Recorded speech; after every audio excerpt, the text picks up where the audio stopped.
अस्सलामुअलैकुम। Welcome to AAR pharmacy lectures. आज हम लोग डिस्कस करेंगे लिपिड्स जो भी हमारे पास फैट्स हों या फिक्स्ड ऑयल, ये दोनों ही जो है long chain fatty acids contain करते हैं और एक ग्लाइसरॉल मालिक्यूल। जब भी ग्लाइसरॉल और फैटी एसिड्स के मालिक्यूल मिलते हैं तो इनमें ईस्टर लिंकेज बनता है, इसीलिए इनको कहा जाता है esters of long chain fatty acids. ठीक है, मोस्टली जो है ये प्लांट टिश्यूज़ में मौजूद होते हैं और सोर्स ऑफ एनर्जी है। नॉन पोलर इन नेचर हैं, इस वजह से वाटर इनसॉल्युबल है, मगर ऑर्गेनिक सॉल्वेंट जैसे ईथर हो गया, बेंजीन या जितने भी नॉन पोलर सॉल्वेंट्स हैं उनमें ये इनसॉल्युबल होते हैं। लिपिड जो हैं वो सिग्नलिंग मॉलिक्यूल्स का भी काम करते हैं, एनर्जी भी प्रोवाइड करते हैं, इसीलिए फ्यूल मॉलिक्यूल्स भी हैं। उसके अलावा मेम्ब्रेन्स, जितनी भी हमारी मेम्ब्रेन है वो फास्फोलिपिड्स की बनी होती है। हार्मोन्स में मेजरली मौजूद होते हैं और उसके अलावा इंट्रासेलुलर मैसेंजर्स का भी काम करते हैं लिपिड्स। ये जो हैं ईस्टर्स हैं लॉन्ग चेन फैटी एसिड और अल्कोहल के, ऑलरेडी जो हमने डिस्कस किया।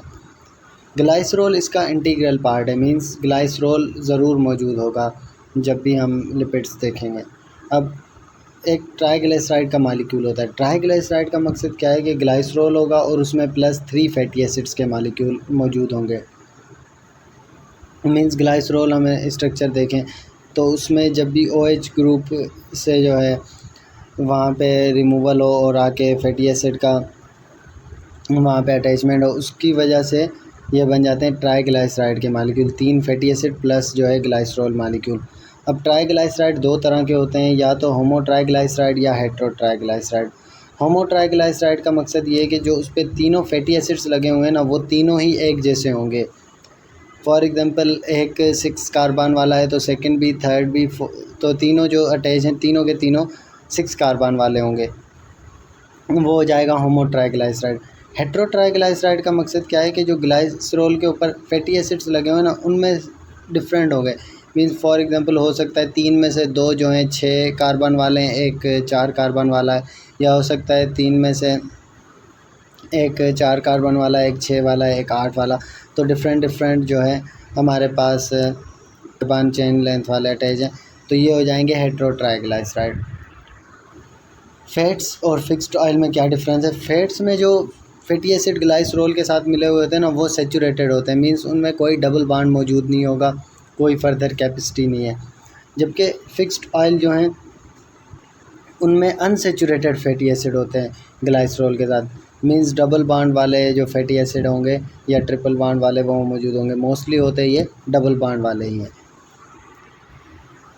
क्लासिफिकेशन अगर हम लिपिड्स की देखें तो 3 क्लासेस हैं, सिंपल लिपिड, कंपाउंड और ड्राइव्ड।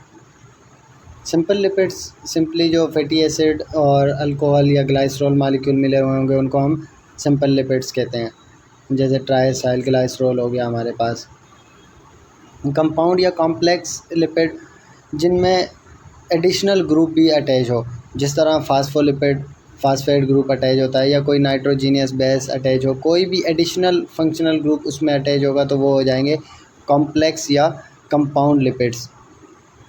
जैसे हमारे पास सबसे कॉमन एग्जांपल फास्फोलिपिड्स की है जो मेम्ब्रेन के अंदर मौजूद होते हैं। फिर ड्राइव्ड लिपिड्स, ड्राइव्ड जो हैं वो सिंपल या कंपाउंड लिपिड्स उनमें से ड्राइव हुए होंगे, हो सकता है हाइड्रोलाइसिस के प्रोसेस के थ्रू आएँ या किसी और प्रोसेस के थ्रू, वो जो हैं सिंपल और कंपाउंड लिपिड्स से ही ड्राइव हुए होते हैं।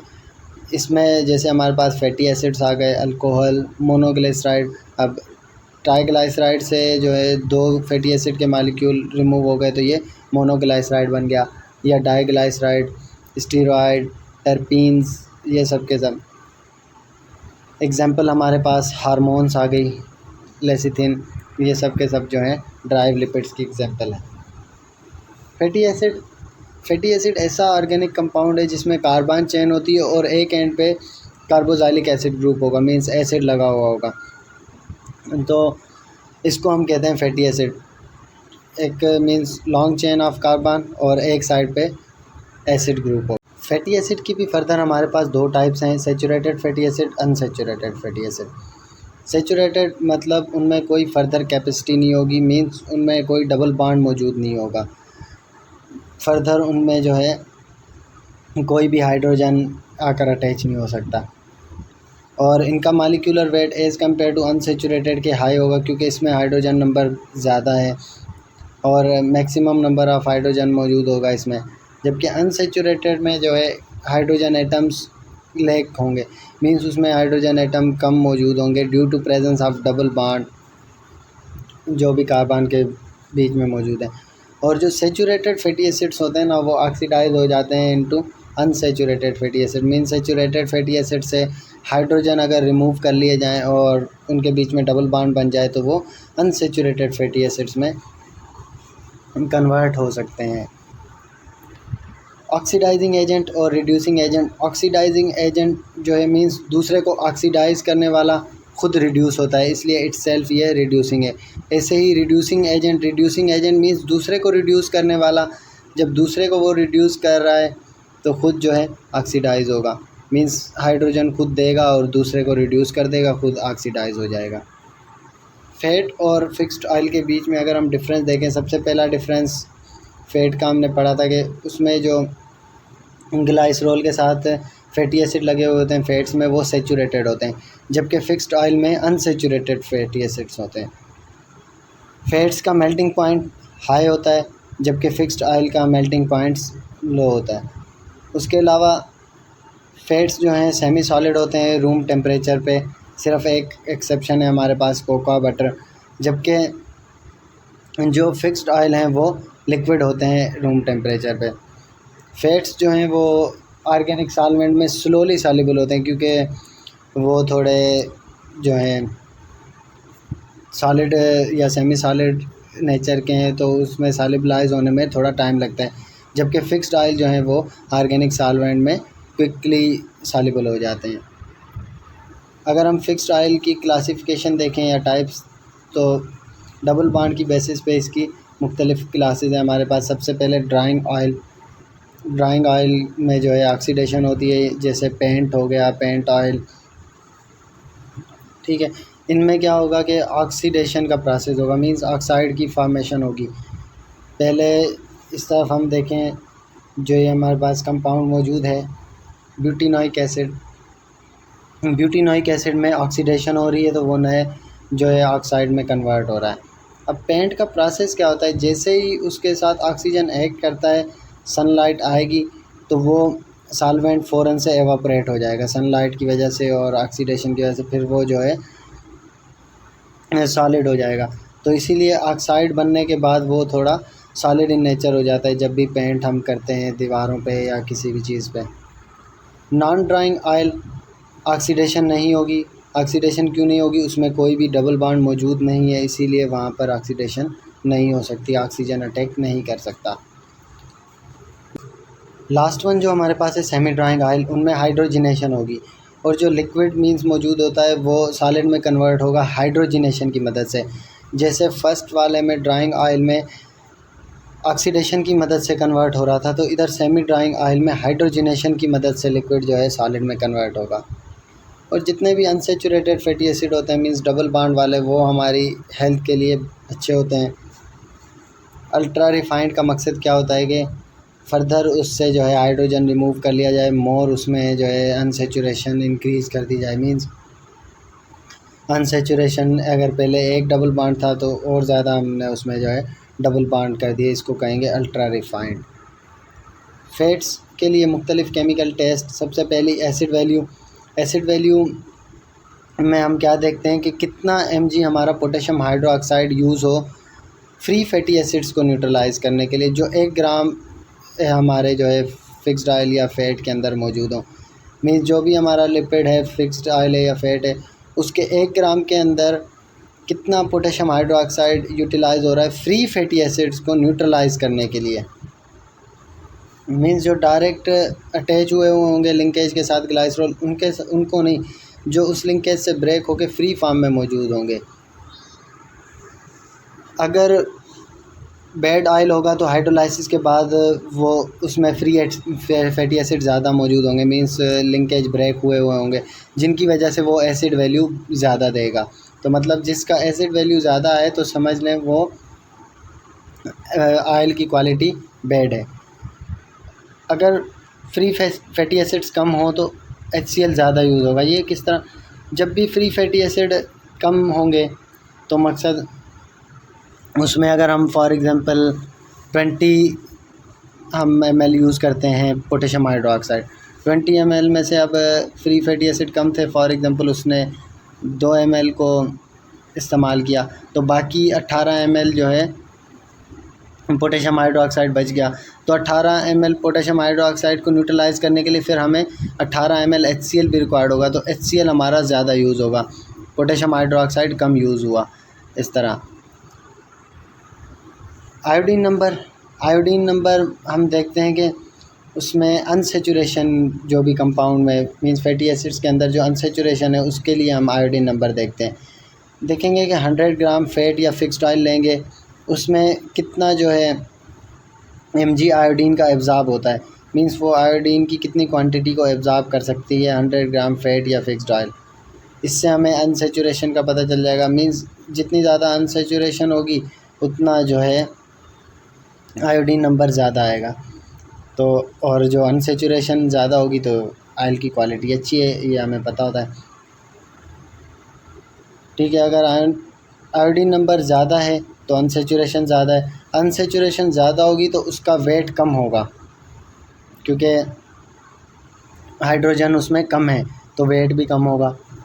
फिर उसका जो है मालिक्यूल अगर ग्लिसराइड के देखें तो वो भी ज़्यादा होंगे, मींस ट्राइग्लाइसराइड के मालिक्यूल अब वेट कम होने की वजह से जो हम ग्राम्स लें 1 ग्राम के अंदर ज़्यादा आ जाएंगे। फिर जब मालिक्यूल ज़्यादा होंगे तो पोटेशियम हाइड्रोक्साइड भी ज़्यादा यूटिलाइज़ होगा सेपोनिफिकेशन के लिए, तो सेपोनिफिकेशन नंबर ज़्यादा आएगा। लास्ट सेपोनिफिकेशन नंबर हम देखते हैं चेन लेंथ के लिए ट्राइग्लाइसराइड की। इसमें क्या होता है कि इसमें भी सेम हम पोटेशियम हाइड्रोक्साइड की क्वांटिटी देखते हैं, मगर वहाँ पे था न्यूट्रलाइज़ करने के लिए, यहाँ पे है सेपोनीफाई करने के लिए। कितना जो है हमें पोटेशियम हाइड्रोक्साइड रिक्वायर्ड है 1 ग्राम फैट या फिक्स्ड ऑयल से ईस्टर को सेपोनीफाई करने के लिए, जितना भी हमें क्वांटिटी पोटेशियम हाइड्रोक्साइड की रिक्वायर्ड हो उसको हम कैलकुलेट करते हैं। अब अगर चेन लेंथ छोटी होगी तो सेपोनिफिकेशन नंबर ज़्यादा आएगा क्योंकि उसके अंदर जो है ईस्टर लिंकेजेस ज़्यादा होंगे। फैटी एसिड के लिए ये भी टेस्ट होती है। ठीक है, अब सेचुरेटेड फैटी एसिड अगर उसकी सॉल्ट फॉर्म में कन्वर्ट हो या ईस्टर फॉर्म में कन्वर्ट हो तो वो पाल्मिटेट, इस तरह से नाम उनका चेंज हो जाता है, ATE आ जाता है एंड में, जैसे स्टीयरेट हो गया, पाल्मिटेट हो गया। अगर इसी की जगह अनसेचुरेटेड फैटी एसिड अपनी सॉल्ट फॉर्म में कन्वर्ट हो तो वो ओलिएट आता है, जैसे लिनोलिएट। अब ये हमारे पास ग्लाइसरॉल मालिक्यूल जिसमें 3 OH ग्रुप हों 3 कार्बन के साथ। ठीक है, अब ग्लाइसरॉल के साथ जब भी 3 फैटी एसिड्स आके लगे, ये ग्लाइसरॉल का मालिक्यूल था उस पर 3 फैटी एसिड्स आकर अटैच हुए तो ये बन गया ट्राइग्लाइसराइड मालिक्यूल। फैट्स या फिक्स्ड ऑयल की एक्सट्रैक्शन, सबसे पहला एक्सप्रेशन सीड्स को एक्सप्रेस किया जाए, मींस प्रेस करके उससे जो है फैट या फिक्स्ड ऑयल एक्सट्रैक्ट आउट कर लिया जाए, या जो है सॉल्वेंट्स यूज़ किए जाएँ। सीड्स को क्रश किया और उसमें सॉल्वेंट ऐड किए, सॉल्वेंट ऐड करने के बाद सॉल्वेंट के अंदर जो भी कॉन्स्टिट्यूएंट होंगे वो आ जाएंगे। या जो है एनिमल फैट को जो है स्टीम से पास करके फिर उन फैट टिश्यूज़ को स्टीम में पास किया, उसके थ्रू वो जो है फैट या जो है ऑयल जो भी होगा हमारे पास लिपिड उसको हम कलेक्ट कर लेंगे। फिज़िकल प्रॉपर्टीज़ अगर ट्राइग्लाइसराइड की देखें, मेल्टिंग पॉइंट, जैसे जैसे चेन लेंथ बढ़ेगी वैसे वैसे मेल्टिंग पॉइंट बढ़ेगी, मीन्स जो शॉर्ट चेन वाले होंगे उनकी मेल्टिंग पॉइंट कम होगी as compare to long chain वालों के। फॉर एग्जांपल एक हमें कहें ब्यूटेनोइक एसिड है, दूसरा जो है हेक्सेनोइक एसिड है, तो दोनों में से हेक्सेनोइक एसिड की मेल्टिंग पॉइंट ज़्यादा होगी as compare to butanoic acid के। सिस फॉर्म और ट्रांस फॉर्म जो सेम साइड पर हाइड्रोजन मौजूद हो या अल्टरनेटिव साइड पर हाइड्रोजन या फंक्शनल ग्रुप पर अटैच हो। तो सिस फॉर्म जो है उसकी मेल्टिंग पॉइंट कम होती है, जबकि ट्रांस फॉर्म की मेल्टिंग पॉइंट हाई होती है। विस्कोसिटी भी जैसे जैसे चेन लेंथ बढ़ेगी वैसे वैसे विस्कोसिटी बढ़ेगी, वो ज़्यादा विस्कस होता जाएगा। और अनसेचुरेशन की वजह से जो है विस्कोसिटी डिक्रीज़ होती है। मींस अगर एक कंपाउंड में डबल बॉन्ड्स का नंबर इंक्रीज़ हो रहा है या डबल बॉन्ड ज़्यादा है, डबल बॉन्ड ऐड हो रहे हैं, तो उसकी वजह से विस्कोसिटी उसकी डिक्रीज़ हो जाएगी। डेंसिटी भी जितनी ज़्यादा अनसेचुरेशन होगी उतना ही वो डेंसर कम होगा, क्योंकि डबल बॉन्ड्स की वजह से हाइड्रोजन का नंबर और ये सब चीज़ें कम हो जाएगी।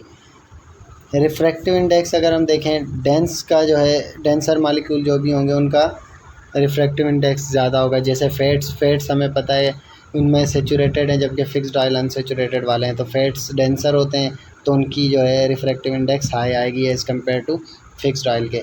फिक्स्ड ऑयल का रिफ्रैक्टिव इंडेक्स कम होगा। ओमेगा 6 और ओमेगा 9 या omega 3 fatty acid.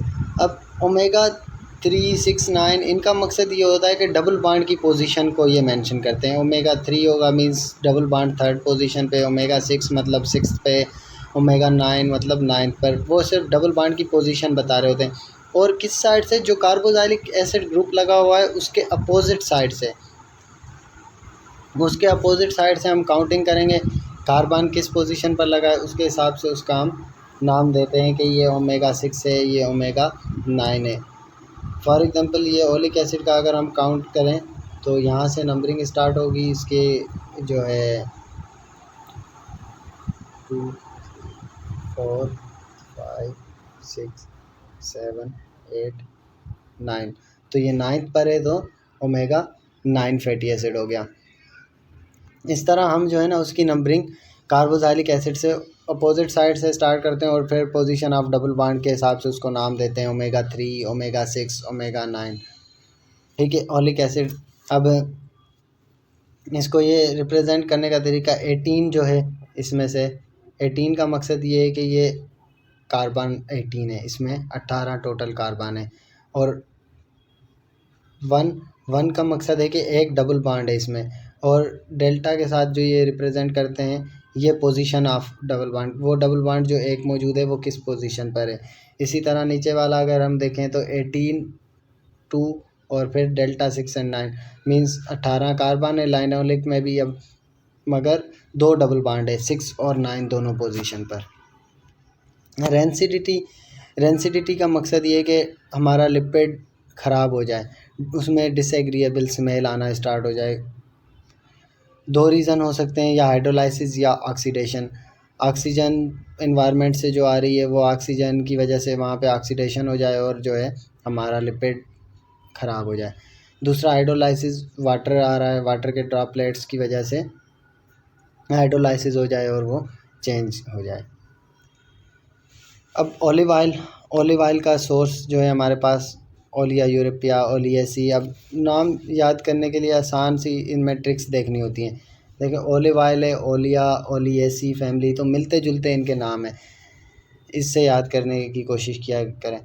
Chemical constituent इसमें 2 वैरायटी पाई जाती हैं, एक जो है तुर्किश, दूसरी इटालियन। ठीक है। वो किस बेसिस पे, जितने भी मीन्स उनके अंदर फैटी एसिड्स मौजूद है ना उनकी कंसंट्रेशन की बेसिस पे 2 वैरायटी हैं।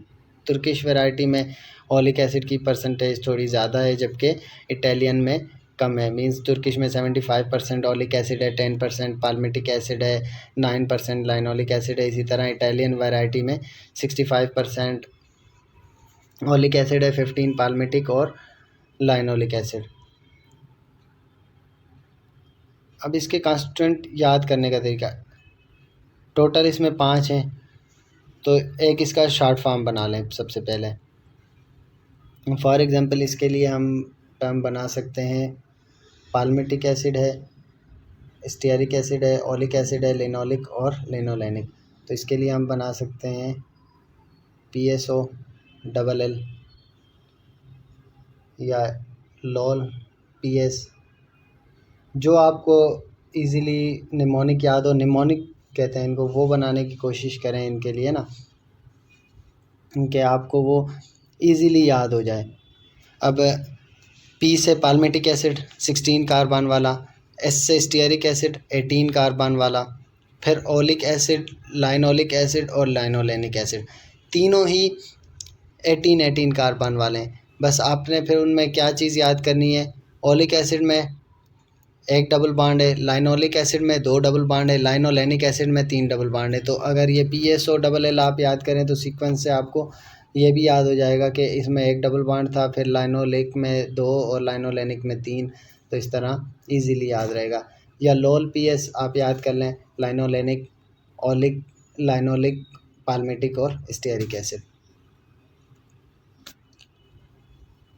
फिर यूजेस इसके एज डिमल्सेंट, इमोलिएंट, लेक्सेटिव, इन सब के तौर पे यूज़ होता है। ऑलिव ऑयल जो है उसके अलावा मुख्तलिफ़ फार्मास्यूटिकल प्रिपरेशन में सोप्स, टेक्सटाइल, लुब्रिकेंट, उसके अलावा सल्फोनेटेड ऑयल, लिनीमेंट, कॉस्मेटिक्स, प्लास्टर सब में यूज़ होता है।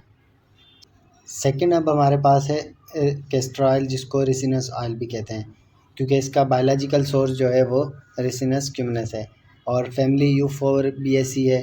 पार्ट इसका सीड यूज़ होते हैं। केमिकल कंस्टिट्यूएंट में अगर हम आए तो इसमें जो फिक्स्ड ऑयल मौजूद हैं उसमें ग्लाइसराइड जो है, ricinoleic acid, stearic acid, linoleic acid, oleic acid, palmitic acid, ये सब के सब मौजूद हैं। अब इनमें से 4 तो ऑलरेडी हम लोग जो है प्रीवियस प्लांट जो ऑलिव ऑयल वाला था उसमें पढ़ के आ गए थे। जस्ट एक अब इसमें न्यू है, रिसिनोलिक एसिड।